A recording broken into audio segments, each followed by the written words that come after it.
ಮುಂದಿನ ಸೀಸನಿಂದ ಸುದೀಪ್ ಅವರು big boss ನಡೆಸೋದಿಲ್ಲ ಅನ್ನೋ ಅವರೇ ಟ್ವೀಟ್ ಸ್ವತಃ ಮಾಡ್ತಾರೆ. ಅಲ್ಲಿವರೆಗೂ ಜಸ್ಟ್ ರೂಮರ್ಸ್ ಥರ ಇತ್ತು. ಅವರೇ ಟ್ವೀಟ್ ಮಾಡಿದಾಗ ಖಂಡಿತವಾಗ್ಲೂ ಅದು ಶಾಕಿಂಗ್ ಅನ್ನಿಸ್ತು ಎಲ್ರಿಗೂ. ಅದರಲ್ಲೂ ನೀವು ಮಾಜಿ ಸ್ಪರ್ಧಿಗಳಾಗಿ ಯಾಕೆ ಅನ್ನೋಂಥ ಪ್ರಶ್ನೆ ನಿಮ್ಗೆ ಖಂಡಿತವಾಗ್ಲೂ ಇದ್ದೇ ಇರುತ್ತೆ. ನಿಮಗೆ ಸ್ವತಃ ಏನು ಅನ್ನಿಸ್ತು? ಒಂದು ಸರ್ ಇನ್ನೊಂದು ಸೀಸನ್ನ ಮಾಡಲ್ಲ ಅಂತ ಕೇಳಿ ಅದು ದುಃಖ ಆಯಿತು. ಯಾಕೆ ಅಂತಂದರೆ ಸುದೀಪ್ ಸರ್ನೇ ನಾವು ಅವಾಗಿಂದನೂ ನೋಡ್ಕೊಂಬಂದಿರೋದು, ನಾವಿದ್ದಾಗಲೂ ನೋಡ್ಕೊಂಬಂದಿರೋದು, ಹತ್ತಿರದಲ್ಲಿ ಮಾತಾಡಿದ್ದೀವಿ. ನಾನು ಆವಾಗಲೇ ಹೇಳಿದೆ, ಅವ್ರನ್ನ ಅಲ್ಲಿ ಟಿ ವಿನಲ್ಲಿ ನೋಡಿದ್ರು ನಮ್ಮ ಎದುರುಗಡೆನೇ ನಿಂತ್ಕೊಂಡು ಮಾತಾಡ್ತಾರೆ, ಪಕ್ಕದಲ್ಲೇ ಇದ್ದು ನಮಗೆ ಸಪೋರ್ಟ್ ಮಾಡ್ತಾಯಿದ್ದಾರೆ ಅಥವಾ ಬುದ್ಧಿ ಹೇಳ್ತಿದ್ದಾರೆ ಅಂತ ಏನು ಬೇಕಾದರೂ ಅನ್ನಿಸ್ತಾ ಇತ್ತು. ಈಗ ಯಾರೇ ಆಗಲಿ, ಇವಾಗ ನಮ್ಮ ತಂದೆ ತಾಯಿನ ಹತ್ತಿರದಲ್ಲಿ ನೋಡಿರ್ತೀವಿ, ಆ ರೀಪ್ಲೇಸ್ಮೆಂಟ್ನ ನಮ್ಗೆ ಯೋಚನೆ ಮಾಡೋಕ್ಕಾಗಲ್ಲ. ಎಸ್, ಆ ಜಾಗನ ಫಿಲ್ ಮಾಡಬಹುದು, ಬಟ್ ಇವರು ಅಂತ ಅನಿಸಲ್ಲ ಅನ್ನೋದು ನನ್ನ ಒಂದು ಥಾಟ್. ಬಟ್ ಸುದೀಪ್ ಸರ್ ನೀವಿದ್ರೇ ಚೆನ್ನಾಗಿರುತ್ತೆ. ಸಾಧ್ಯ ಆದರೆ ದಯವಿಟ್ಟು ನೀವೇ ಕಂಟಿನ್ಯೂ ಮಾಡಿ.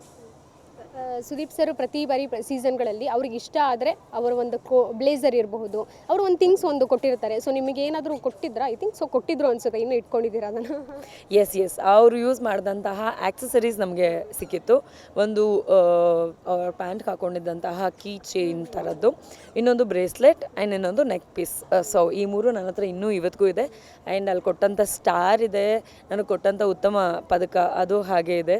And I still have one, ಅಲ್ಲಿ ಒಂದು ನೋಟ್ ಬರುತ್ತಲ್ಲ, ಫಸ್ಟು ಉತ್ತಮ ತೊಗೊಳೋಂಥವ್ರು. ಆ್ಯಂಡ್ ನನಗೆ ಫಸ್ಟ್ ವೀಕೆಂಡಲ್ಲಿ ಮಾಡಿದಂತಹ ಒಂದು ಇದಕ್ಕೆ ಒಂದು ನೋಟ್ ಬಂದಿತ್ತು, ಐ ವಾನ್ ಇಟ್. ಸೊ ಅದನ್ನೆಲ್ಲ ನಾನು ಮೇಕಪ್ ಕಿಟ್ಟಲ್ಲಿ ಸೆಕ್ಯೂರ್ ಮಾಡಿ ಇಟ್ಕೊಂಡಿದ್ದೆ. ಸೊ ಅದನ್ನು ಜೋಪಾನವಾಗಿ ಇಟ್ಟಿದ್ದೀನಿ.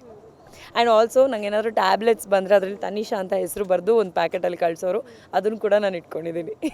ತನಿಷಾ ಅವ್ರಿಗೆ ತುಂಬ ಒಳ್ಳೆ ಟೈಮ್ ಈ ಒಂದು ವರ್ಷ ನನ್ನ ಪ್ರಕಾರ, ಜೊತೆಗೆ ಆಡಿಯನ್ಸ್ ಪ್ರಕಾರ. ಯಾಕಂದರೆ ಆ ರೀತಿ ಅಷ್ಟು ಸಕ್ಸಸ್ ಈಗ ಕಾಣ್ತಿರೋವಂಥದ್ದು 11 ವರ್ಷ ಕಾಣದೇ ಇರೋದು ಇವಾಗ ಕಾಣ್ತಾ ಇದ್ದೀರಾ. ಯಾಕಂದರೆ ಅಷ್ಟು ಎಫರ್ಟ್ಗಳು ಈಗ ಪ್ರತಿಫಲ ಸಿಗ್ತಾ ಇರುವಂಥದ್ದು ಎಲ್ಲ ಓಕೆ. ಹುಡುಗ ಯಾವಾಗ ಮದುವೆ ಯಾವಾಗ ಫಿಕ್ಸ್ ಆಗುತ್ತೆ ಅನ್ನೋದು ಪ್ರಶ್ನೆಗಳನ್ನು ನಿಮ್ಮ ಕಾಮೆಂಟ್ ಸೆಕ್ಷನ್ಗಳಲ್ಲಿ ನಾವು ನೋಡ್ತಾ ಇರ್ತೀವಿ. ಪ್ರತಿ ಫೋಟೋ ಇರ್ಬೋದು, ವೀಡಿಯೋಸ್ ಏನಾದರೂ ನೀವು ಅಪ್ಲೋಡ್ ಮಾಡಿದ್ರೆ ಅಥವಾ ಪೋಸ್ಟ್ ಮಾಡಿದ್ರೆ ಏನು ಉತ್ತರ ಇದಕ್ಕೆ ಅಂತ ನಮ್ಮ ಅಭಿಮಾನಿಗಳಾಗಿರ್ಬೋದು ಅಥವಾ ಜನಗಳಾಗಿರ್ಬೋದು, ನಮಗೆ ಕಮೆಂಟ್ ಮಾಡೋಂಥವ್ರಾಗಿರ್ಬೋದು ಹೇಗಾಗ್ಬಿಟ್ಟಿದ್ದಾರೆ ಅಂತಂದರೆ, ಈ ಮನೆಯಲ್ಲಿ ಅಮ್ಮಂದರು ಅಥವಾ ಅಪ್ಪಂದ್ರಿಗೆ ಜವಾಬ್ದಾರಿ ಇರುತ್ತಲ್ಲ, ವಯಸ್ಸಿಗೆ ಬಂದಿದ್ದೀಯ ಅಮ್ಮ, ನಿನ್ನ ಮದುವೆ ಮಾಡಿ ಕಳಿಸ್ಬಿಟ್ರೆ ನಮಗೆ ಜವಾಬ್ದಾರಿ ಮುಗೀತು ಅಂತ ಆ ಥರ ಆಗ್ಬಿಟ್ಟಿದ್ದಾರೆ.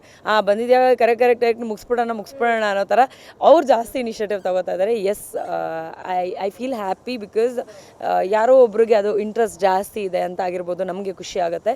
ಅಪಾರ್ಟ್ ಫ್ರಮ್ ದ್ಯಾಟ್, ಇಷ್ಟು ವರ್ಷದ ಸ್ಟ್ರಗಲ್ ಒಬ್ಬಳೇ ಮಾಡಿದ್ದಾಗ ಏನಾಗುತ್ತೆ, ನಾನು ಇವಾಗ ನನಗೆ ಸಿಗ್ತಾ ಇರುವಂಥ ರಿಸಲ್ಟ್ ಏನಾಗಿರ್ಬೋದು, ಅದು ಇನ್ನೊಂದು ಸ್ವಲ್ಪ ಸಮಯ ಇರಲಿ. ಯಾಕಂತಂದರೆ ನಮ್ಮ ಪಾರ್ಟ್ನರ್ ಅಂತ ಯಾರೇ ಬಂದ್ರೂ ವಿ ನೆವರ್ ನೋ ನಮ್ಮ ಡಿಸ್ಕಷನ್ಸ್ ಹೇಗಿರುತ್ತೆ, ನಮ್ಮ ಥಾಟ್ಸ್ ಹೇಗಿರುತ್ತೆ, ಆ ಪ್ರೋಸೆಸ್ ಹೇಗಿರುತ್ತೆ ಅನ್ನೋದು ಐಡಿಯಾ ಇಲ್ಲ.